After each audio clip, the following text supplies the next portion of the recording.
Hello साथियों, नमस्कार। स्वागत है आप सभी का हमारे इस यूट्यूब चैनल में। जैसा कि आप लोग जानते हैं कि कल यानी कि 6 तारीख और 7 तारीख को यूपी ट्रिपल एससी बेट का एग्जाम है। यूपी ट्रिपल एससी बेट का एग्जाम है और उम्मीद करते हैं कि आप लोगों ने अपने जो टूल्स हैं यानी कि जैसे कि फोटो, अपना आधार कार्ड, उसका जीरोक्स, साथ में जो पेन है वो आपने ले लिया होगा। और जिनका कल है वो आज अपने गंतव्य के लिए निकल गए होंगे, यानी जहां पे उनका एग्जाम सेंटर है, जिस जिले में सेंटर है, वो निकल गए होंगे। और अगर हम बात करें कि जो आज का हमारा टॉपिक होगा वो कौन सा होगा, तो आज हम लोग उसी को मद्देनजर रखते हुए, यानी कि पेट के एग्जाम को मद्देनजर रखते हुए संविधान की अनुसूचियों को देखेंगे, संविधान के भाग को देखेंगे और महत्वपूर्ण जो अनुच्छेद है ना उसको देखेंगे। क्योंकि संविधान से संबंधित लगभग 5-7 क्वेश्चन पूछे जाएंगे, 5 तो पूछे ही पूछे जाएंगे, आपको पता ही है। और संभावनाएं यही कर सकते हैं कि इन्हीं में से हमारे जो क्वेश्चंस हैं वो आ जाएं। जो संविधान से अगर पूछा जाता है उनकी अनुसूची से पूछा जाएगा, भाग से अगर पूछा जाता है और अनुच्छेदों से अगर पूछा जाता है वो क्वेश्चन यहीं से मिल जाए, ये मैं आपको बता सकता हूं। आज हम पूरा अनुच्छेद जो है हमारा उसको देखेंगे, जो प्रमुख अनुच्छेद है उसको, उसके बाद जो 22 भाग है उसको देखेंगे, साथ में जो संविधान की अनुसूचियां है उनको हम लोग आज पूरा का पूरा कंप्लीट करेंगे। लगभग मुझे लगता है कि आधे घंटे की क्लास होगी, आधे घंटे की क्लास होगी। तो चलिए स्टार्ट करते हैं हम लोग। तो आप पहली बात हम बात करेंगे, यानी कि पहला टॉपिक हमारा जो होगा वो होगा संविधान की अनुसूचियां। इसको हम लोग देखेंगे। तो चलिए स्टार्ट करते हैं। देखिए, अगर हम बात करें संविधान की अनुसूचियों की, अगर हम बात करें संविधान की अनुसूचियों की, तो हमारे संविधान में कितनी अनुसूचियां हैं? तो अगर बात करें मूल संविधान की, तो मूल संविधान जो था हमारा, इसमें 8 अनुसूचियां थी। कितनी? 8 अनुसूचियां थी। 8 अनुसूचियां थी। बट अगर हम वर्तमान की बात करें बट हम अगर वर्तमान की बात करें कि वर्तमान में अनुसूचियों की संख्या कितनी है, तो वर्तमान में अनुसूचियों की जो संख्या है वो है 12। वर्तमान में अनुसूची कितनी है? वर्तमान में अनुसूचियों की संख्या, अनुसूची कितनी है? तो वो कितनी है? तो 12 है। अगर हम बात करें 12 की, यानी कि कब कब इसमें जोड़ा गया और कौन कौन सी अनुसूचियों को जोड़ा गया, यानी कि शुरू की जो 8 है वो आपको मैंने बता दिया। अभी आगे करके बताएंगे कौन कौन सी अनुसूची है, उसको बताएंगे। उसमें निसंदेह रहिए आप। जो 12 अनुसूचियां हैं उसकी बात कर लेते हैं। जो 4 नई अनुसूचियां जोड़ी गई हैं, मैं आपको बताता चलूं। मूल संविधान का मतलब, जब संविधान लागू हुआ था, अर्थात जो है कि आपका 26 जनवरी 1950 की बात कर रहा है, जब संविधान लागू हुआ था उसके समय की बात कर रहा है। उस समय कितनी अनुसूचियां थी? तो उस समय 8 अनुसूचियां हैं, वर्तमान में 12 अनुसूचियां हैं। जो 4 अनुसूचियों को जोड़ा गया, अगर उन 4 अनुसूचियों की अगर हम बात करें तो कौन कौन सी है? तो अनुसूची 9, अनुसूची नंबर 9, अनुसूची नंबर 10 और अनुसूची नंबर 11, अनुसूची नंबर 12, ये 4 अनुसूचियों को जोड़ा गया था। अगर हम बात करें 9 की, अगर हम बात करें 9 की, तो ये जो पहला संविधान संशोधन था, पहला सीएए था, इसके द्वारा जोड़ा गया था। कब? 1951 में जोड़ा गया था। कब जोड़ा गया था? 1951 में जोड़ा गया था। अगर बात करें ये किससे संबंधित है, तो ये भूमि सुधार से संबंधित है। किससे? भूमि सुधार से संबंधित है। याद रखिएगा आप लोग, 51वां यानी कि नवी अनुसूची जो है, जो नवी अनुसूची है वो किससे संबंधित है? तो भूमि सुधार से संबंधित है। भूमि सुधार से संबंधित है, याद रखिएगा। अगर हम बात करें दूसरा, यानी कि 10वीं अनुसूची की बात करें, जो 10वां अनुसूची को जोड़ा गया वो कब जोड़ा गया? तो 52वां जो कॉन्स्टिट्यूशन अमेंडमेंट एक्ट था, 52वां जो कॉन्स्टिट्यूशन अमेंडमेंट एक्ट था, कब था? 1985 की बात करता है, 1985 की बात करता है। इसका संबंध किससे है? तो इसका संबंध है दल बदल से। किसे? दल बदल से।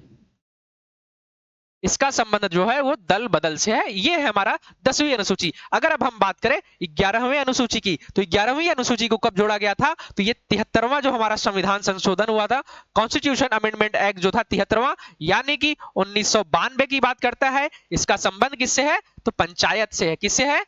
पंचायत से इसका संबंध है। किसे?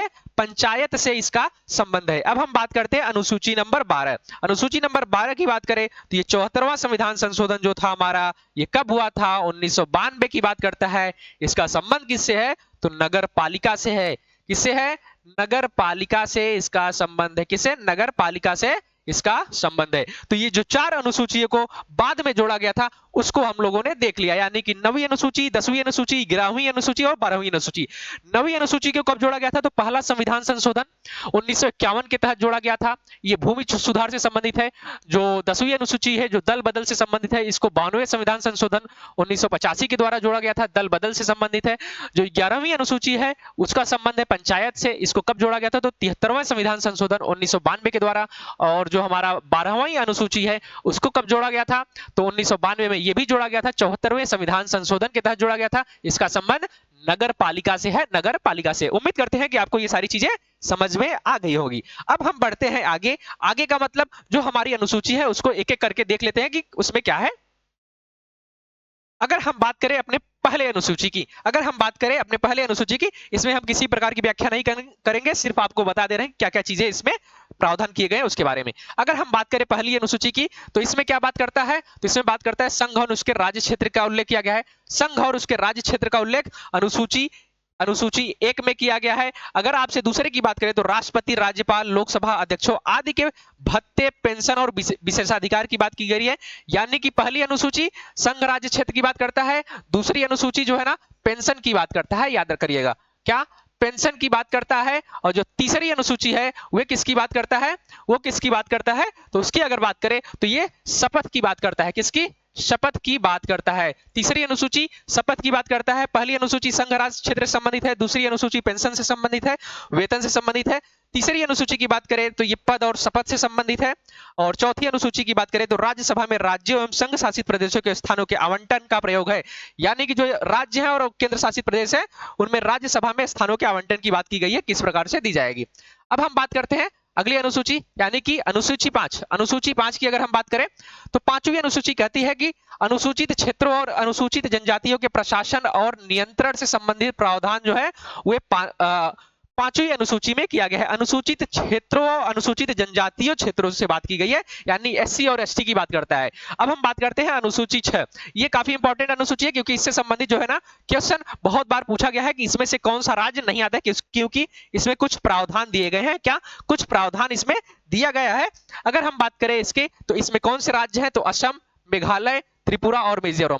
याद रखिएगा, असम, मेघालय, त्रिपुरा, मिजोरम। असम, मेघालय, त्रिपुरा और मिजोरम, ये 4 राज्य जो है ना, राज्यों को जनजातीय क्षेत्रों के प्रशासन से संबंधित प्रावधान दिए गए हैं। प्रावधान दिए गए असम, मेघालय, त्रिपुरा और मिजोरम। याद रखिएगा इसको अच्छे तरीके से। फिर 7वीं अनुसूची की बात करें ये केंद्र और राज्यों के बीच शक्तियों के वितरण से संबंधित है, जिसमें संघ सूची, राज्य सूची और समवर्ती सूची की बात की गई है। तो हम लोग देख लेते हैं 8वीं अनुसूची के बारे में। अगर हम लोग 8वीं अनुसूची की बात करें, अगर हम लोग 8वीं अनुसूची की बात करें तो इसमें अगर आपसे पूछता है कि मूल संविधान में कितनी भाषाएं थी, तो मूल संविधान में 8वीं संविधान में 14 भाषाओं का उल्लेख किया गया था। 14 भाषा था किसमें? 8वीं अनुसूची में। वर्तमान में कितनी भाषा है? तो वर्तमान में 22 भाषाओं का उल्लेख इसमें किया गया है। 22 भाषाओं का उल्लेख किया गया है। इसमें 3 संशोधन होते हैं। 3 संशोधन होते हैं। जो पहला संशोधन था 21वां संविधान संशोधन होता है 1967 में। 1967 में इसमें सिंधी को जोड़ा जाता है। किसको? सिंधी को जोड़ा जाता है, सिंधी भाषा को इसमें जोड़ा जाता है। किसमें? 21वें संविधान संशोधन 1967 के तहत। 1967 के तहत जो दूसरा संविधान संशोधन की अगर बात करें इसमें तो 71वां संविधान संशोधन होता है। 71वां संविधान संशोधन होता है। ये कब होता है? 71वां संविधान संशोधन कब होता है? तो ये होता है 1992 में। कब? 1992 में होता है। कब होता है? 1992 में होता है। अगर हम इसकी बात करें तो इसके माध्यम से क्या, अगर इसकी बात करें तो इसके माध्यम से कोंकणी, मणिपुरी और नेपाली, कोंकणी, मणिपुरी और नेपाली 3 को जोड़ा जाता है। किसको? कोंकणी, मणिपुरी, मणिपुरी और नेपाली, और नेपाली, इन 3 भाषाओं को जोड़ा जाता है। इन 3 भाषाओं को हमारी 8वीं अनुसूची में जोड़ा जाता है। फिर उसके बाद एक संविधान संशोधन होता है। कौन सा? 92वां संविधान संशोधन। 92वां संविधान संशोधन कब होता है? तो 2003 में होता है। कब होता है? तो 2003 में होता है। 2003 में जो होता है इसमें मैथिली, संथाली, क्या मैथिली, संथाली, संथाली, डोगरी, डोगरी और बोडो, और बोडो, इसको जोड़ा जाता है किसमें? 92वां संविधान संशोधन 2003 के तहत। इस तरीके से जो हमारी इसकी भाषाओं की संख्या हो जाती है वो वर्तमान में कितना है? तो 22 भाषाओं का उल्लेख किसमें किया गया है? तो 8वीं अनुसूची में किया गया है। 21वां संविधान संशोधन 1967 के तहत क्या जोड़ा गया था? सिंधी को जोड़ा गया था। और जो उसके बाद हमारा 71वां संविधान संशोधन 1992 के द्वारा कोंकणी, मणिपुरी और नेपाली को जोड़ा गया। उसके बाद 92वां संविधान संशोधन 2003 के तहत मैथिली, संथाली, बोडो और डोगरी को जोड़ा गया था इसमें। अब हम बढ़ते हैं आगे, यानी कि हमारा जो अगला अगला अनुसूची है, यानी कि 9 नंबर की अनुसूची की बात करते हैं। भूमि सुधारों से कुछ इसका संबंध जो है भूमि सुधार से है। मैंने आपको बताया इसको कब जोड़ा गया था। तो जो पहला सीए था, पहला सीए 1951 के तहत इसको जोड़ा गया था। जो 10वीं अनुसूची है दल बदल की बात करता है, इसको 52वां सीए 1985 के तहत जोड़ा गया था। ये भी मैंने बता दिया। 11वां सीए की बात करें तो 73वां सीए की बात होता है। कॉन्स्टिट्यूशन अमेंडमेंट एक्ट की बात करता है 1973 की बात करता है, 1992 की बात करता है।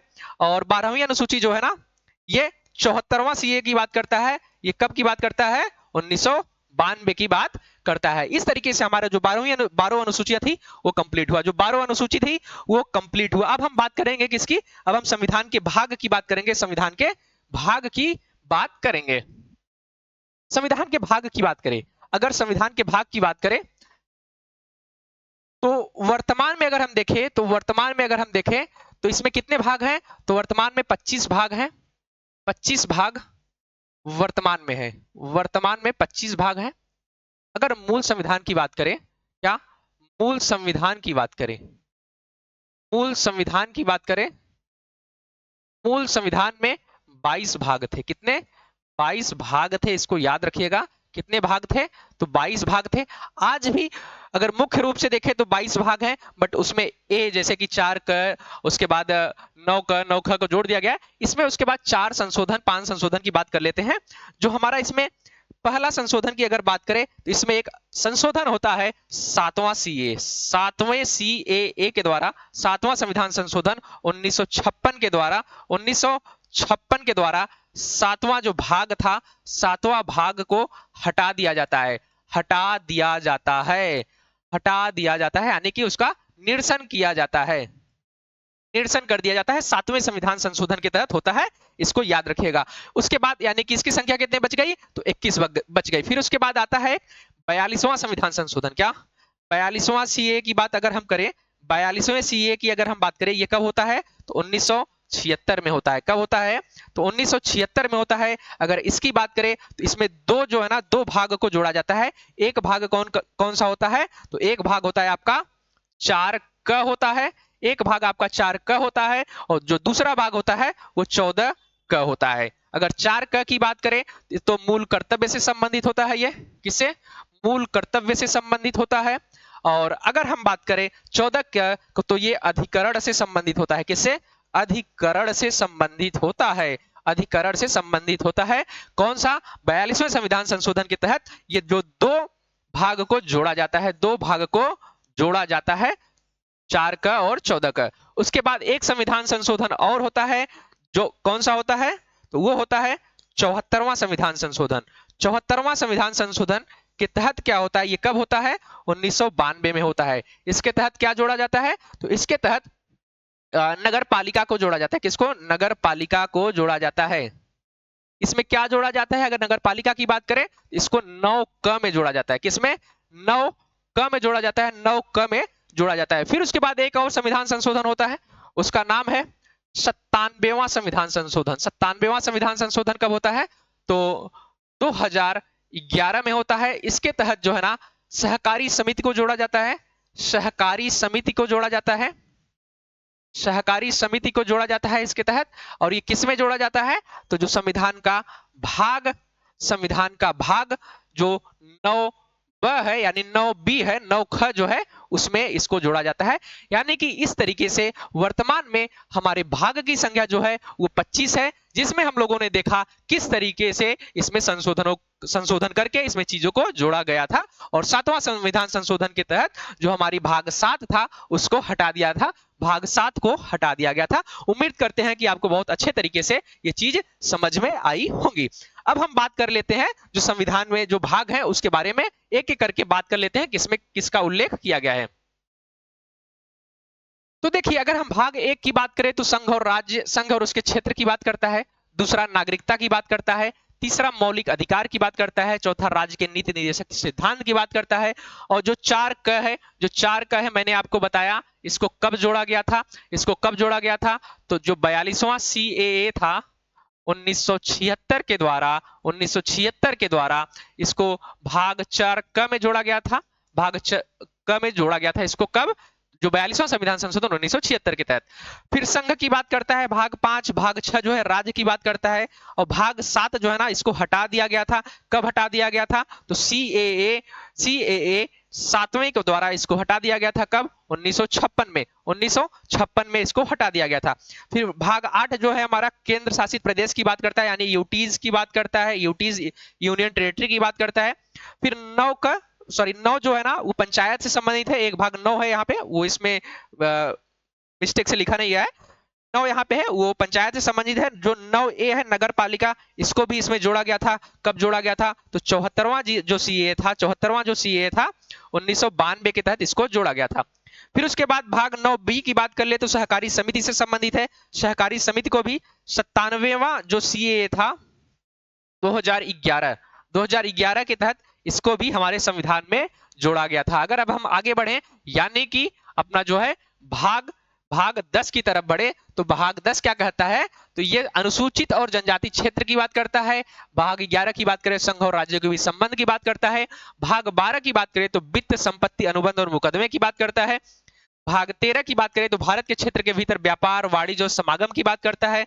14 जो है संघ और राज्य के अधीन सेवाओं की बात करता है। भाग 14 का जो है न्यायाधिकरण की बात करता है। इसको भी मैंने आपको बताया, जो 42वां सीएए था, जो 42वां सीएए था 1976 के द्वारा इसको जोड़ा गया था। ये मूल संविधान का हिस्सा नहीं था, मूल संविधान का हिस्सा नहीं था।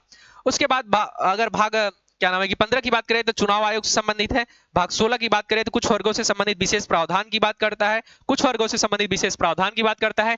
फिर अगर हम बात करें भाग 17 की, तो ये राजभाषा से संबंधित है। क्या, राजभाषा से संबंधित है। और उसके बाद भाग 18 की बात करें तो आपातकालीन प्रावधान की बात करता है, इमरजेंसी की बात करता है। भाग 19 की बात करें तो विविध की बात करता है। भाग 20 जो है संविधान का संशोधन की बात करता है। भाग 21 अस्थायी संक्रमणकालीन और विशेष प्रावधान की बात करता है। भाग 22 की बात करें तो संक्षिप्त शीर्षक, प्रारंभ, हिंदी और आधिकारिक पाठ और निरसन की बात करता है भाग 22। इस तरीके से हमारा भाग जो है वो कंप्लीट होता हुआ, इस तरीके से हमारा भाग जो है वो कंप्लीट होता हुआ। अब हम अगला टॉपिक जो देखेंगे, इसमें कुछ जो इंपॉर्टेंट हमारे अनुच्छेद है उसको देख लेते हैं कि अनुच्छेद कौन कौन से इंपॉर्टेंट अनुच्छेद हैं, उसको हम लोग यहाँ पे कवर करते हैं। तो चलिए, अगर हम बात करें अनुच्छेदों की, देखिए जो इंपॉर्टेंट है उसी को मैंने यहाँ पे रखा है। इसी में से क्वेश्चंस आने की संभावना अधिक से अधिक होती है और यहीं से आएंगे ही आएंगे। तो देखिए, जो अनुच्छेद 1 है ये संघ और उसके राज्य क्षेत्र का नाम की बात करता है। नए राज्यों का प्रवेश और स्थापना अनुच्छेद 2 है। अनुच्छेद 3 की बात करें तो नए राज्यों का निर्माण और पहले से मौजूद राज्यों की सीमाओं और क्षेत्रों के नामों में संशोधन की बात कौन करता है, अनुच्छेद 3 करता है। अनुच्छेद 5 की बात करें तो संविधान लिखे जाने के समय नागरिकता की बात करता है। ये भाग 2 जो हमारा है वो स्टार्ट हो जाता है यहाँ से। 6 की बात करें तो पाकिस्तान से भारत में बसे व्यक्ति की नागरिकता की बात करता है। और अनुच्छेद 10 की बात करें तो नागरिक अधिकारों का रखरखाव की बात करता है। 11 की बात करें तो संसद को नागरिकता अधिकारों से संबंधित कानून बनाने का अधिकार होता है भाग 11 में, सॉरी अनुच्छेद 11 में। फिर अगर हम बात करें अनुच्छेद 12 की, तो अनुच्छेद 12 जो है राज्य की परिभाषा देता है। और एक अनुच्छेद और है जो डीपीएसपी की बात करता है, आर्टिकल 36, वो भी राज्य की परिभाषा की बात करता है, जो परिभाषा अनुच्छेद 12 में दी गई है उसी के अनुसार। फिर उसके बाद अनुच्छेद 13 की बात करें तो मूल अधिकारों का उल्लंघन या उससे टकराव करने वाले कानून संबंधी चीजों का प्रावधान करता है। फिर आगे बढ़े, यानी कि जो हमारा समानता का अधिकार है, अगर बात करें समानता के अधिकार को, तो 14 से लेकर 18 के बीच में समानता का अधिकार दिया गया है। मूल अधिकार की बात कर रहा है। अगर हम मूल अधिकार की बात करें तो ये हमारे संविधान में भाग 3 में मूल अधिकारों का उल्लेख किया गया है, जिसे मैग्ना कार्टा की संज्ञा दी जाती है। ये 12 से 35 के बीच में ये आर्टिकल है जो भाग 3 है हमारा। इसमें जो है ना वर्तमान में तो 6 मूल अधिकार इसमें प्रदान किए गए, 6 अधिकार प्रदान किए गए, जिसको हम लोग देखेंगे अभी। फिर उसके पहले इसमें प्रारंभ में यानी मूल संविधान में 7 अधिकार प्रदान किए गए थे, लेकिन इसमें संपत्ति का जो अधिकार था उसको 44वां संविधान संशोधन 1978 के तहत इसको हटा दिया गया था। अब वो एक क्या है कि संवैधानिक अधिकार या कानूनी अधिकार एक सिर्फ रह गया है, उसको आर्टिकल 300 क में जोड़ा गया है, आर्टिकल 300 क में उसको जोड़ दिया गया है। अगर हम बात करें समानता के अधिकार की, तो इसका उल्लेख 14 से 18 के बीच में किया गया है। जो हमारा आर्टिकल 14 है वो क्या कहता है, कानून के समक्ष समानता की बात करता है। अनुच्छेद 15 जो है ना, लिंग, धर्म, जाति, रंग और जन्म स्थान के आधार पर भेदभाव का निषेध करता है। फिर उसके बाद अनुच्छेद 16 की बात करें, सार्वजनिक रोजगार के अवसरों तक समान पहुंच की बात करता है। अनुच्छेद 17 अस्पृश्यता का उन्मूलन करता है। अनुच्छेद 18 उपाधियों का उन्मूलन करता है, उपाधियों का उन्मूलन करता है, यानी उपाधियों के अंत की बात करता है। अब हम बात करते हैं स्वतंत्रता का अधिकार को। स्वतंत्रता के अधिकार की बात करें तो इसका उल्लेख संविधान का जो है ना 19 से 22 के बीच में किया गया है, और इसमें एक आर्टिकल है 19(1) का ए आर्टिकल है, और जिसमें भारतीय नागरिकों को उनके 6 अधिकार प्रदान आश्वासन दिए गए हैं। 6 स्वतंत्रता की बात की गई है। जैसे पहला, शांतिपूर्वक और बल प्रयोग के बिना एकत्र होने की स्वतंत्रता की बात की गई है। भारत में कहीं भी बसने की स्वतंत्रता की बात की गई है। फिर वाक् एवं अव्यक्त की स्वतंत्रता की बात की गई है। बिना किसी प्रतिबंध की यात्रा करने की स्वतंत्रता की बात की गई है। संघों या यूनियनों में संगठित होने की स्वतंत्रता की बात की गई है। उसके बाद किसी भी प्रकार के पेशे या व्यवसाय में संलग्न होने की बात की गई है। ये 6 जो है ना 6 प्रकार की स्वतंत्रता की बात की गई है। किसमें की गई है, आर्टिकल 19(1) का ए में इसको किया गया है। अब हम बात करते हैं आर्टिकल 20 की। तो आर्टिकल 20 जो है अपराधों का दोषी पाए जाने से संरक्षण की बात करता है। आर्टिकल 21 जो है जीवन और व्यक्तित्व स्वतंत्रता का संरक्षण की बात करता है। आर्टिकल 22 जो है ना कुछ स्थितियों में गिरफ्तारी और कारावास से संरक्षण की बात करता है, संरक्षण की बात करता है। अब हम बात करते हैं शोषण के विरुद्ध अधिकार। इसका उल्लेख जो है ना आर्टिकल 23 और 24 में किया गया है। आर्टिकल 23 और 24 में किया गया है। आर्टिकल 23 जो है मानव तस्करी और जबरन श्रम की निषिद्ध की बात करता है। आर्टिकल 24 जो है ना 14 वर्ष से कम आयु के नाबालिगों को खदानों और कारखानों में काम करने से रोकता है। फिर आर्टिकल जो है ना 25 से 28 के बीच में धार्मिक स्वतंत्रता की बात करता है। क्या, धार्मिक स्वतंत्रता की बात करता है। धार्मिक स्वतंत्रता की बात करता है, धार्मिक स्वतंत्रता की बात करता है। इसमें बात करें आर्टिकल 25 की, तो अंतःकरण की स्वतंत्रता के साथ साथ धर्म का पालन, प्रचार और प्रसार करने की स्वतंत्रता की बात करता है।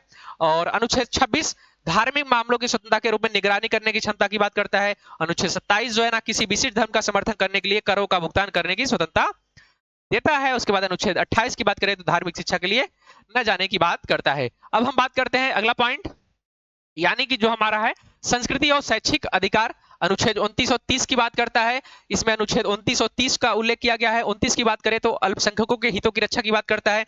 अनुच्छेद 30 अल्पसंख्यकों की शैक्षणिक संस्थाएं बनाने और चलाने की क्षमता की बात करता है। और जो हमारा अंतिम अधिकार है संवैधानिक उपचार का अधिकार, संवैधानिक उपचार का अधिकार आर्टिकल 32 के तहत है। इसमें जो है ना मौलिक अधिकारों के प्रवर्तन के लिए उपाय की बात की जाती है, यानी कि अगर किसी भी नागरिकों का उसके मौलिक अधिकारों का हनन होता है तो आर्टिकल 32 के तहत वो कहां पे जा सकता है, तो सुप्रीम कोर्ट जा सकता है।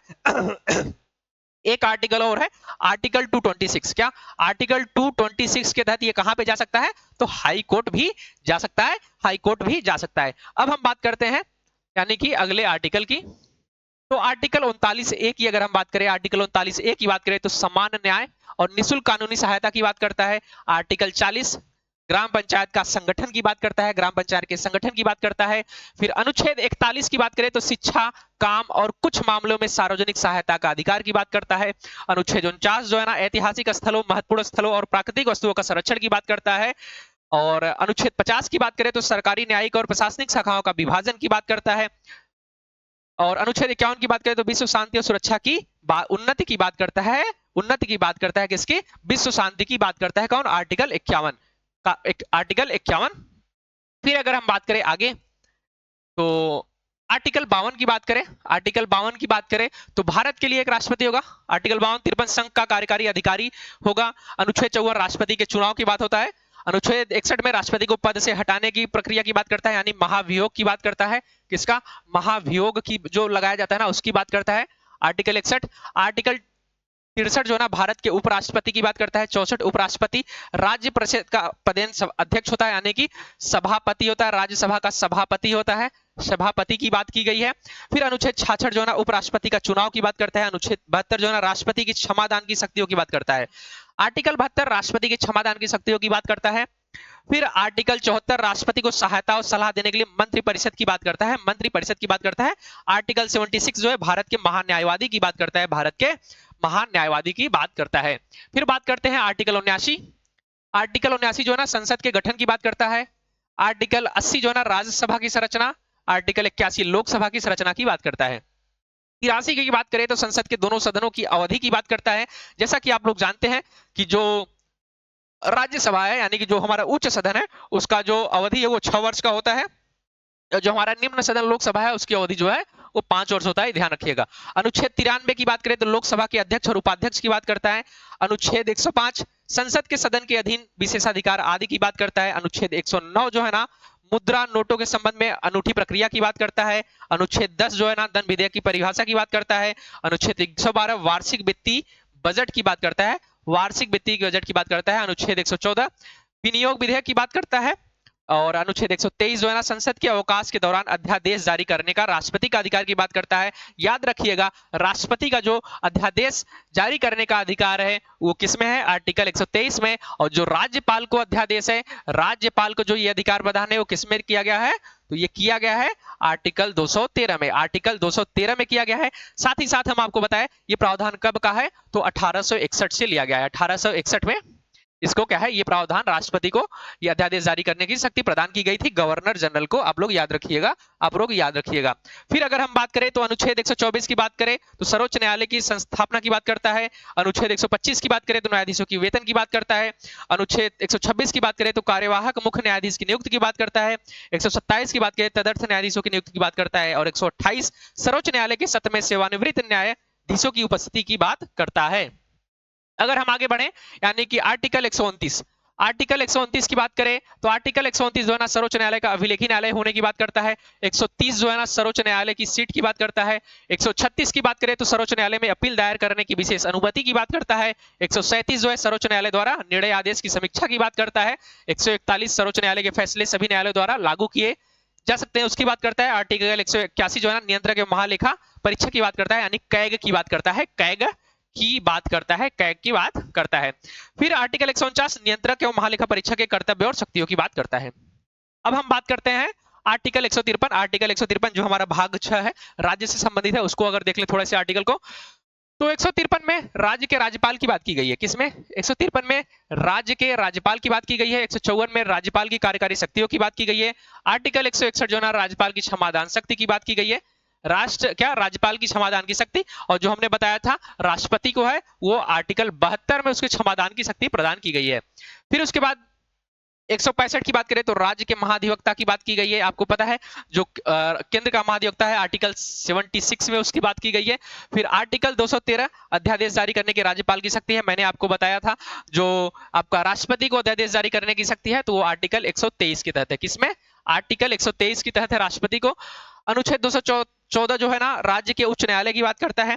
अनुच्छेद 215 उच्च न्यायालयों का अभिलेखी न्यायालय होने की बात करता है। अनुच्छेद 226 जो है ना उच्च न्यायालय की कुल रेट जारी करने की शक्ति की बात करता है। 233 की बात करें तो जिला न्यायाधीशों की नियुक्ति की बात करता है। और 235 जो है ना अधीनस्थ न्यायालयों के नियंत्रण की बात करता है। ये रहा हमारा कुछ आर्टिकल, और 2 आर्टिकल और अगर हम बात कर ले तो अनुच्छेद 243 की बात करें तो ग्राम सभा की बात करता है। और अनुच्छेद 243 बी से लेकर पंचायतों का गठन की बात करता है, आर्टिकल 243 बी। अगर हम एक चीज और बता दें, आपको पता है एक आर्टिकल है आर्टिकल 352, क्या 352 जो है आपको किससे संबंधित है, राष्ट्रीय आपातकाल से संबंधित है। किससे, राष्ट्रीय आपातकाल से संबंधित है, राष्ट्रीय आपातकाल से संबंधित है। और आर्टिकल 356 जो है ना, आर्टिकल 356 की अगर हम बात करें, आर्टिकल 356 की बात करें राष्ट्रपति शासन से संबंधित है, राष्ट्रपति शासन से संबंधित है, राष्ट्रपति शासन की बात करता है राज्यों में। फिर आर्टिकल 360 की अगर हम बात करें, आर्टिकल 360 की बात करें तो वित्तीय आपातकाल से संबंधित है। किससे, वित्तीय आपातकाल से संबंधित है।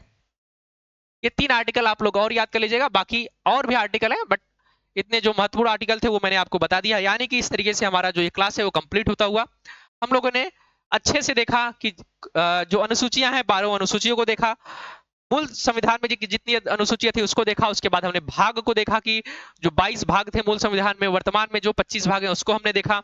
और हमने कुछ प्रमुख इंपॉर्टेंट जो है ना आर्टिकल्स को देखा, इंपॉर्टेंट आर्टिकल्स को देखा। उम्मीद करते हैं कि आपको जानकारी अच्छी लगी होगी। साथ ही साथ मैं आपको बताता चलूं, अगर आपको क्या है कि वीडियो अच्छा लगता है तो चैनल को अधिक से अधिक लोगों तक पहुंचाइए, शेयर करिए, क्लासेस को शेयर करिए, और जो हमारे चैनल पे पहली बार जुड़ रहे हैं वो इसको क्या है कि सब्सक्राइब कर लें, लाइक कर लें और बेल आइकन को दबा के रखें, ताकि आपके पास नोटिफिकेशन पहुंच जाए, हमारी जो नई क्लासेस होती हैं, जो टॉपिक होता है वो आपके पास पहुंच जाए। चलिए तो क्लास को यहीं पे बंद करते हैं, मिलते हैं आप लोगों से अगली क्लास में, तब तक के लिए धन्यवाद, जय हिंद।